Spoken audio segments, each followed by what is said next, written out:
السلام علیکم ورحمۃ اللہ وبرکاتہ۔ حافظ محمد احتشام AZM اسلامک چینل پر نئی ویڈیو کے ساتھ آپ کی خدمت میں حاضر ہے۔ ویڈیو شروع کرنے سے پہلے آپ سے گزارش ہے کہ ہماری ویڈیو کو لائک کیجیے، دوسروں کے ساتھ شیئر کیجیے، چینل کو سبسکرائب کیجیے اور کمنٹس باکس میں کمنٹس دے کر اپنے ہونے کا احساس دلائیے۔ آج کی ہماری ویڈیو کا موضوع ہے اطاعت رسول صلی اللہ علیہ وسلم۔ یہ ویڈیو گزشتہ بھی پیش کی جا چکی ہے، لیکن آج اس ویڈیو کو تھوڑا سا بدل کر اور تھوڑی سی تبدیلی کے ساتھ پیش کیا جائے گا، تو سنیے۔ ارشاد باری تعالی ہے، قل ان کنتم تحبون اللہ فاتبعونی یحببکم اللہ ویغفر لکم ذنوبکم واللہ غفور رحیم قل اطیعوا اللہ والرسول۔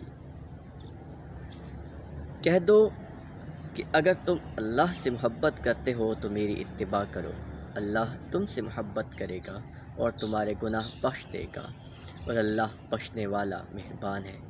کہہ دو کہ اللہ اور اس کے رسول کی فرما برداری کرو۔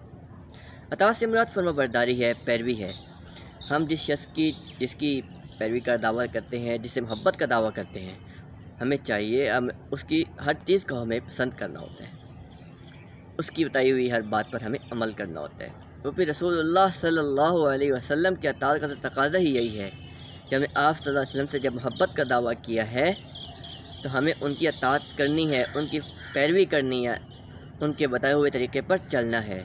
زندگی کا کوئی معاملہ ایسا نہیں ہے جس میں ہمیں آپ صلی اللہ علیہ وسلم کی زندگی سے رہنمائی نہ ملتی ہو، خواہ وہ تجارت ہو، گھریلو زندگی ہو، معاشرتی معاشی معاملات ہوں، جنگی حکمت عملی ہو یا دوسرے معاملات ہوں۔ ہمیں تمام کے تمام امور میں حضور صلی اللہ علیہ وسلم کی زندگی سے رہنمائی ملتی ہے۔ ہمیں چاہیے کہ ہم ان طریقوں پر عمل کرنے کی کوشش کریں، سنت پر عمل کریں، سنت کو مشعل راہ بنائیں۔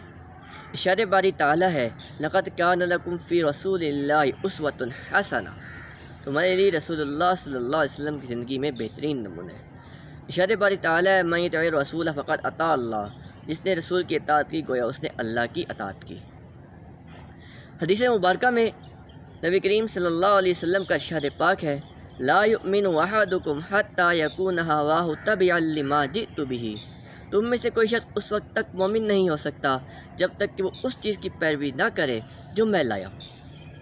حدیث مبارکہ ہے، لا یؤمن احدکم حتی اکون احب الیہ من والدہ وولدہ والناس اجمعین، تم میں سے کوئی شخص اس وقت تک مومن نہیں ہو سکتا جب تک کہ میں اس کے لیے اس کی ذات، اس کے والدین، اس کی اولاد اور دوسرے لوگوں سے زیادہ محبوب نہ ہو جاؤں۔ تو حب رسول کا تقاضا یہی ہے کہ آپ صلی اللہ علیہ وسلم کے بتائے ہوئے طریقوں پر عمل کرنے کی کوشش کریں، زندگی کے ہر معاملے میں آپ صلی اللہ علیہ وسلم سے رہنمائی حاصل کریں۔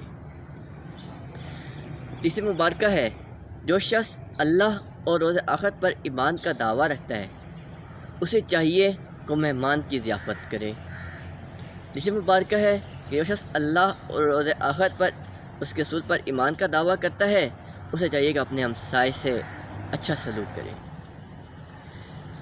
ایسا شخص جو عبادات میں تو ماشاءاللہ بہت اچھا ہو، لمبی لمبی نمازیں پڑھتا ہو، نوافل ادا کرتا ہو، لمبے لمبے رکوع سجود کرتا ہو اور رات کو تہجد پڑھتا ہو، پوری پوری رات جاگتا ہو، لیکن اس کا ہمسایہ اس کی شرارتوں سے تنگ ہو، ایسا شخص کبھی نہیں بخشا جائے گا، جو کہ حقوق اللہ کے ساتھ ساتھ حقوق العباد کو بھی اہمیت دی گئی ہے۔ ہمیں والدین کے حقوق ادا کرنے کی تلقین کی گئی، اولاد کے حقوق ادا کرنے کی تلقین کی گئی۔ آپ صلی اللہ علیہ وسلم نے ہمیں ہمسایوں کے حقوق بتائے، ہمیں چاہیے کہ ان پر بھی عمل کریں اور دل و جان سے عمل کریں۔ اللہ تعالیٰ سے دعا ہے کہ اللہ تعالیٰ ہمیں نبی کریم صلی اللہ علیہ وسلم کی اطاعت سچے طریقے سے کرنے کی توفیق عطا فرمائے، آمین۔ السلام علیکم ورحمۃ اللہ وبرکاتہ۔